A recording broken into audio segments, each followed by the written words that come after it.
Hello viewers, and welcome to part 2 of my first hands-on Forza Motorsport 4. Again, using the wireless wheel. Let's check this out. Okay, so now it's time for my second run then, at the start. So I've already had a quick go to learn the course, get a feel for the controller, and now I thought, right, I'll have a proper go now. I've learned how to change view as well. I was going to show some outside car view, but didn't get round to it because I thought I was going to have another go. But away from the line, onto the bonnet cam and down to the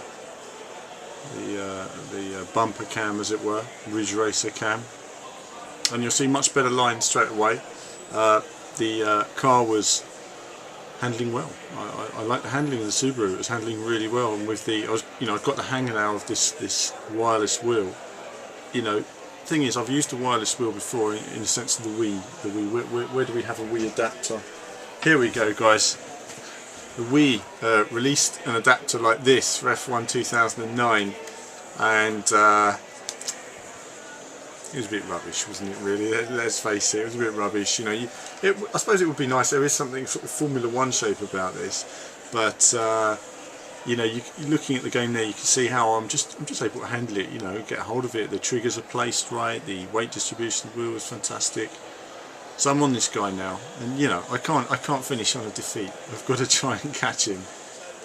So getting the hang of it, getting the hang of the brakes. I'm not chopping at the wheel, as it were, but trying to keep it nice and smooth. I'm resting my hands on the table. I see some of you saying about arms getting tired. No, my arms are resting on the table. I'll explain a bit more about it, but you can literally have the wheel anywhere, resting down. It can be facing any which way as long as it steers. It's actually a very, very versatile device. You can see here going down the hill, trying to find a way past this guy. I was trying to carry a lot of speed around the outside, but I thought maybe I could squeeze on the inside, but then he hit the brakes. I had no way of avoiding him, so I should have stuck to the outside there. On to lap 2 then. It's a shame there's no sound on this as well. I really would have liked there to have been some sound for you guys. So on to the second lap.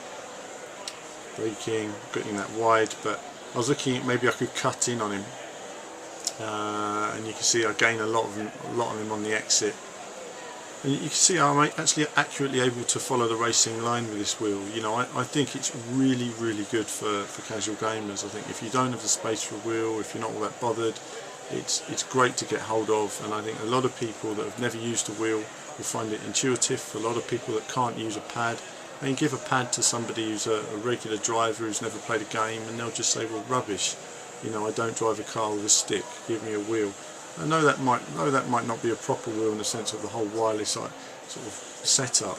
The fact that you can actually turn it like a wheel just makes the whole thing a lot more intuitive. And it could have been so bad, and yet you can see here I'm able to race this guy comfortably, as if I was using a pad or as a standard wheel. Fantastic. I mean, don't get me wrong. As I say, I'm as a racing fan, I much prefer the idea of using a proper steering wheel and everything else, but there's no doubt that the benefits that we see of this device. So up the hill for the final time, coming down again. Love this section. I'd love to try it in a really fast car, an LMP car or something like that. It's going to be awesome, especially online, 16-player races, all the rest of it. And around the final corner, and that is my final run with the wireless wheel.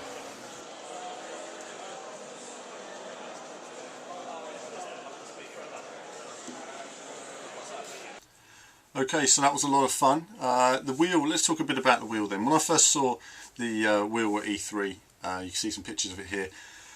Honestly, I wasn't very impressed. I thought it looked pretty awful, honestly. This sort of U-shaped design, like some kind of toilet seat or something. It really just didn't do anything for me at all. When I picked it up, I thought, it's just like a toy, essentially. But the technology in it is absolutely fantastic. You can see from the driving you've seen already, I was able to drive. I would really like to test this wheel much more before I have can form an opinion, because what I'd like to do is test it out, use manual gears. Obviously I wasn't going to use manual gears with a wheel then. I mean, I'm used to using a paddle when I use a wheel, and so it's going to be all fingers and thumbs. I suppose in a way it's much more like using a pad, but obviously you're not moving a pad around while you're playing. It's kind of a stable thing. So the manual gears will take a bit of getting used to, but can I do competitive lap times on a wheel like that? That's what's important, because if you can, it's fantastic. The shape of the wheel, I think, is absolutely fantastic as well. It's small, it's compact, you can put it away, the weight distribution is good on it. You know, a lot of people don't have space for a wheel. You know, it's also very cheap. I think it's a perfect alternative for the average gamer who's never used a wheel before and who doesn't have the space to buy a wheel, or the income to buy a wheel, or anything else. It's a really handy introduction. I think a lot of people will get a lot more fun out of Forza just for this, just having this wheel. I'd also like to test it on some other racing games as well, to see how well it's implemented on other racing games. I think there's lots to look at here. I mean, but the overall design of the wheel, the button layout, the triggers, the rumble, the feedback, seems to be very good indeed, and I really would like to test it out some more. So very positive on the wheel. As for Forza Motorsport, obviously the handling felt nice to me. It felt very intuitive. You can see I was immediately able to pick it up and, you know, get comfortable there with the car. I do look forward though to plenty more laps. I really would like to test it out with the new Fanatec wheel, really give it loads of laps, you know, have a tinker under the bonnet and tune some cars, all the rest of it, paint them, you know, really get stuck in. There's so much to look forward to.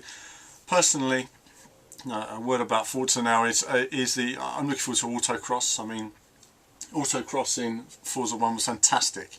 It was just one of those modes where you could tune a car, you know, really sort of tight, sort of driving around those cones and everything. A lot of fun. There's still a lot of the game that's not been announced yet. The car clubs as well is also really interesting. You know, it's something with a lot of potential, and we run a car club system for Forza 3 on the VV Gamer website. If you just look under stats, vvgamer.com/stats, you'll find Forza stats, and adds a lot of fun as well, and it, you know, brings teams together. And if Forza were going to do that, that's great, because that's something that really fires up a lot of people, as long as everyone's responsible, of course. But it's got a lot of potential, and we look forward to some future builds and stuff like that. But that's it for now on Forza Motorsport and for this wheel. More to come when we have it, and I'll see you all soon.